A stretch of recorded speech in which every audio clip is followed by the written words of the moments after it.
Remember Project Curly?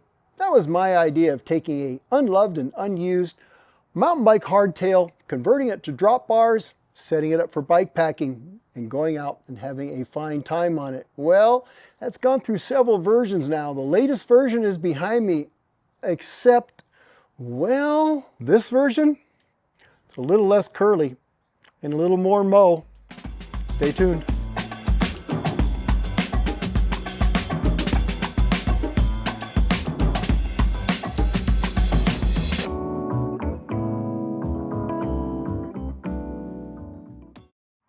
Granny gear here for Old Guy on a Bike. Well, this isn't the video I planned to make, but it's supposed to rain for the next 3 days. So plans change. And I thought, well, what can I do? What can I do? Well, I'm going to bring you up to date with, I guess, the Project Curly series. And that was me taking an old, kind of unloved and unused mountain bike hardtail with a 120 suspension fork and adapting it with some aftermarket trickery to run an Eagle mountain bike drivetrain with some SRAM road shifters, and it worked actually pretty well. Yeah, a little bit of a Frankenstein thing, but it was pretty good. And with Old Man Mountain coming in and helping me be able to put racks on a bike that had no braze-ons for racks, that worked out really well. It was a fun little project. Well, things kind of evolved a little bit, and David Turner of Turner Cycles sent me out a couple different Vens, and which was his idea in 2025 of a kind of a do-all adventure-based bike that could be drop bars, it could be flat bars, lots of braze-on, sliders, titanium, of course the works, room for big tires, suspension or not, etc., etc. Well, the first one I got was too big for me. You may have noticed that video, but this is a large and it fits me really, really well. And I brought all the parts over from the original Curly, you know, the bars and the shifters and the whole thing, and it worked okay. But as time went on, well, I got a little bit less satisfied with it. In this video, I'm going to talk about why that was, why I think maybe it didn't work for me, what I'm going to miss by going to, well, basically this flat-ish alt bar, and what I gained. All right, let's get started.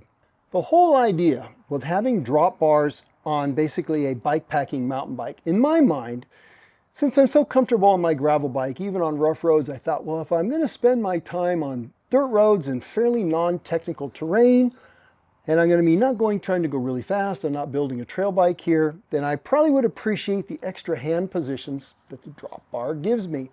And it turned out, yes, I did. However, I guess I overestimated how satisfied I would be with using it as a mountain bike, because this really is still a mountain bike, with those drop bars. And I just kind of kept hitting areas that made me a little bit less satisfied. For instance, okay, a drop bar mountain bike really should be piloted from the drops, not from the hoods. In other words, on our gravel bikes, we spend an awful lot of time up on the hoods. On our road bikes, I know people that never go into the drops ever on their road bikes, okay? Mrs. Granny Gear, for one. Now, I spend a lot of time in the drops on the gravel bike if it's rough. Something like the Mammoth Tough where you're really bouncing through techie stuff at speed. I really appreciate the extra control. You've got more fingers wrapped around a bar. You can probably brake with one finger, so you've got 3 fingers on the bar. You're low, you're stable. It's much better. It's really hard to get bounced off the drops, so you can get bounced off the hoods. And so when things get fast and blurry on a gravel bike, I usually go to the drops.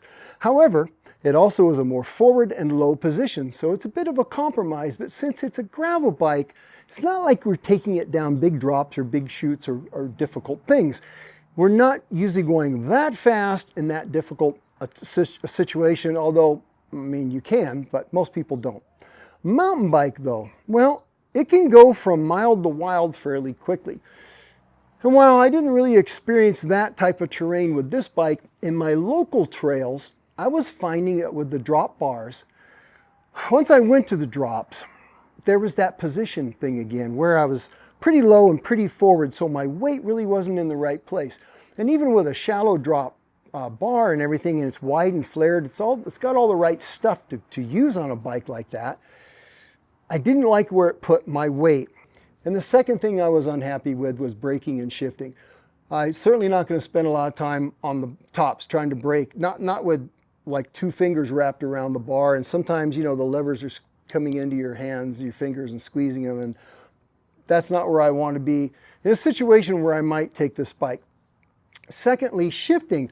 With the mechanical SRAM, it was Rival 22. So it has that clicky, double clicky thing going on. I really had a really hard time getting the gear I wanted when I'm in the drops and things are getting rough and bumpy. Sometimes I'd go down the cassette because I didn't sweep far enough. Sometimes I'd go too far and I didn't want to do that. It was less than satisfactory. When I'm just driving down a dirt road, it was really good, but I thought to myself, I wonder if the juice is worth the squeeze. But then another thing happened. I started riding my mountain bike again, a proper mountain bike, full suspension, big tires, and flat bars. Well, there is a reason why things that go off-road with 2 wheels or more than 2 wheels have straight bars like that, flat bars you will, because, well, it just simply works. It's just more, well, what's the word? It's more moto.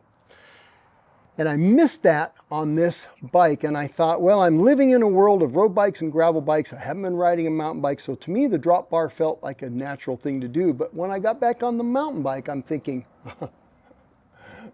oh yeah, this is better.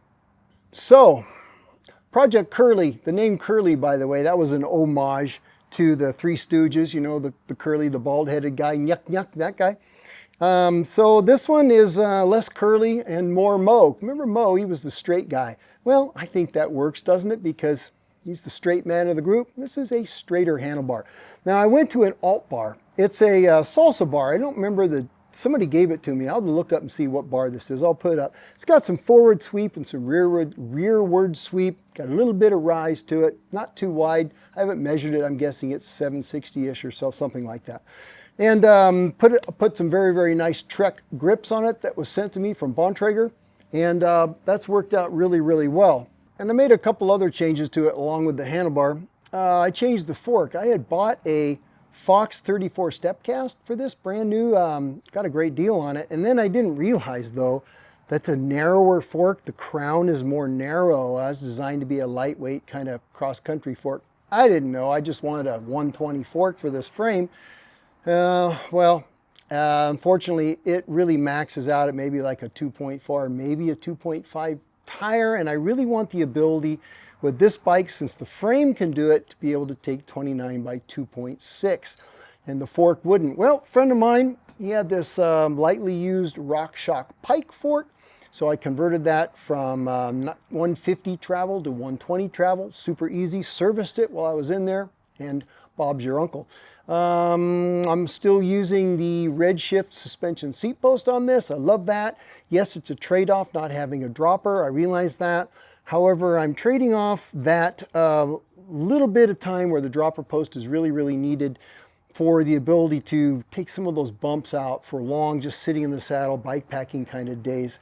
Because my low back after some surgeries and whatnot isn't maybe what it used to be. So that's a compromise. I think that's going to work out okay. I did change the saddle. I put a WTB Gravelier on there, which I really like.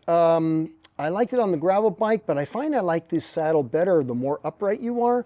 So I had it on a few different bikes. Right now it's just on my main mountain bike and on the Turner Ven. You'll notice that it has 27.5 plus, so 27.5 by 2.8 tires and wheels and whatnot on it. Well, that's not going to stay. I thought that maybe it would, because I'd used these kinds of tires and wheels in the past, and I really liked them. I used plus tires on mountain bikes for a long time, and I guess, well, I kind of grew out of it, because you know what I realized? Kind of sucks. Yes, they're friendly and they're poofy, and they because the security kind of involved when you get big fat tires like that, but they're also bouncy and vague. On a trail, they don't have that hard edge of a tire like you might have on a trail bike. So if you want to take the bike and pop it into a corner, they just feel like they're floating on top of everything all the time, and I don't like that feeling anymore. How I liked it from before, I don't know, but I don't like it now. Also, it lowered my bottom racket on this bike, and on the trail ride so far, trying these wheels and tires, thinking, well, maybe, you know, I was getting pedal strikes where places I really shouldn't. So this bike really wasn't designed around 27.5 by 2.8. So that is not going to work. The challenge for me right now, though, is I only got one set of Boost mountain bike wheels. They're on my, my Santa Cruz Tallboy. So I'll have to swap them over, even though that's not the set of tires I would run for bike packing. At some point, I'll acquire another set of wheels and they'll stay on the VEN, I think. But other than that, yeah, it's pretty much good to go.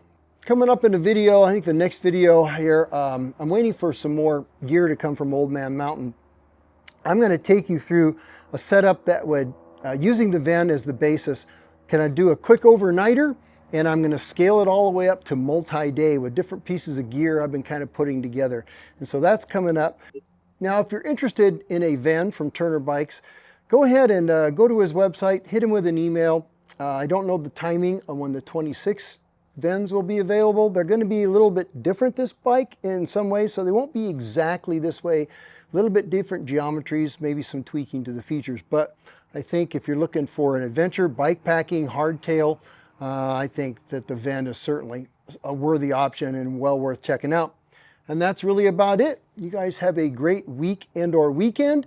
And as always, go ride your bikes. And if it's going to rain like it is here for the next 3 days or so, well, there's always YouTube.